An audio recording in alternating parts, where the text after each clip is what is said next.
तो किसी पुरुष या महिला के लिए उसके जीवन में शादी एक अहम हिस्सा होती है और कई बार आपने देखा होगा कि शादी होने के बाद व्यक्ति बहुत ही खुश रहता है, चाहे वो पुरुष हो चाहे महिला हो, क्योंकि उसे पता होता है कि अब उसका जीवन साथी उसे मिल चुका है जिसके साथ बची हुई जिंदगी को गुजारना है।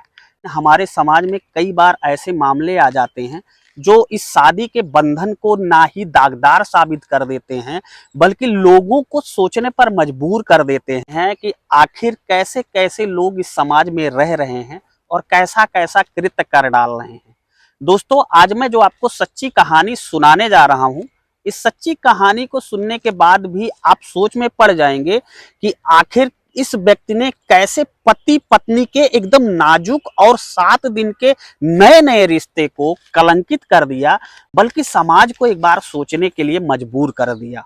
दोस्तों, जो आज मैं आपको सच्ची कहानी सुनाने चल रहा हूं, उस सच्ची कहानी को सुनाने से पहले मैं आपसे बस इतना सा विनम्र अनुरोध करना चाहूंगा कि अगर अभी तक आपने चैनल को सब्सक्राइब नहीं किया है तो चैनल को सब्सक्राइब करके साथ में बेल आइकन के बटन को प्रेस कर लेना कि मैं समाज में होने वाली ऐसी क्राइम की सच्ची कहानियां लाता रहता हूं। फिलहाल बिना देरी किए आइए शुरू करते हैं आज की कहानी को। इस कहानी की शुरुआत होती है 3 फरवरी 2024 को। 3 फरवरी 2024 को ही उत्तर प्रदेश का एक जिला है हमीरपुर, और इसी हमीरपुर से एक लड़के की बारात बड़ी धूमधाम से निकलती है। उसकी शादी उत्तर प्रदेश के ही उरई जनपद में एक जगह पर तय हुई थी एक लड़की से।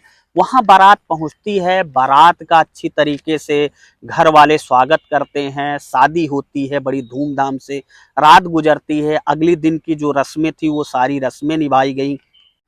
अगले दिन दुल्हन दूल्हे के साथ विदा होकर अपने गृह जनपद हमीरपुर आ जाती है। हमीरपुर पहुंचने के बाद दूल्हा दुल्हन अपने को बहुत ही रिलैक्स महसूस करते हैं और फिर धीरे धीरे शाम हो जाती है। सुहाग रात का समय आता है। अब दोनों एक दूसरे से सुहाग रात मनाते हैं। धीरे धीरे इन दोनों को साथ रहते और इनकी नई नई शादी को 4 दिन बीत चुके थे और तारीख आ जाती है 7 फरवरी 2024। 7 फरवरी 2024 को इसी लड़के की, जिसकी अभी 3 फरवरी को उरई में शादी हुई थी, इसके किसी रिलेटिव की कानपुर में शादी रहती है। अब ये पत्नी को लेकर अपने कानपुर शादी समारोह में हिस्सा लेने के लिए पहुंचता है और जब वहां जाता है तो उधर शादी होती रहती है। इसकी पत्नी की अचानक से तेजी से तबीयत खराब हो जाती है। अब ये आनंद फानन में वहां पर ले जाकर एक प्राइवेट हॉस्पिटल में कानपुर जिले में ही भर्ती कराता है और भर्ती कराने के बाद कुछ देर इस नई नई दुल्हन का, यानी कि उसके पत्नी का, करीब 4-5 घंटे इलाज चलने के बाद उसकी दर्दनाक मौत हो जाती है। अब जब मौत हो जाती है तो उसके मायके वालों को सूचना दी जाती है। अब उसके मायके वाले बेचारे रोते बिलखते सीधा कानपुर के उस प्राइवेट हॉस्पिटल में पहुंचते हैं। पहुंचने के बाद अब ये इस चीज पता लगाना चाह रहे थे कि उनकी बेटी, जो इसकी शादी अभी 4-5 दिन पहले हुई थी, वो इतनी जल्दी खत्म कैसे हो गई, कि उनकी बिटिया और बहन को कभी किसी प्रकार की कोई बीमारी नहीं थी। तो ये मामला बहुत ही आश्चर्यजनक था, जो चौंकाने वाला था। इस महिला जिसकी मौत हुई थी, इसके घर वाले यानी इसके मायके वाले डॉक्टर से मिलते हैं और डॉक्टर से बड़ी बारीकी से पूछताछ करते हैं।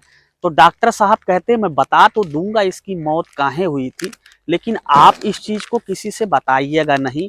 असल में क्या था कि इसके पति ने इसके साथ जितनी बार शारीरिक संबंध बनाए वो इतनी भयानक तरीके से बनाए कि शायद जब गैंग रेप होता है तो उतनी भयानक स्थिति नहीं होती है जितनी उसके खुद के पति ने अपनी स्वयं की पत्नी, जो अभी 4 दिन पहले ही उसकी पत्नी बनी थी, उसकी कर दी थी।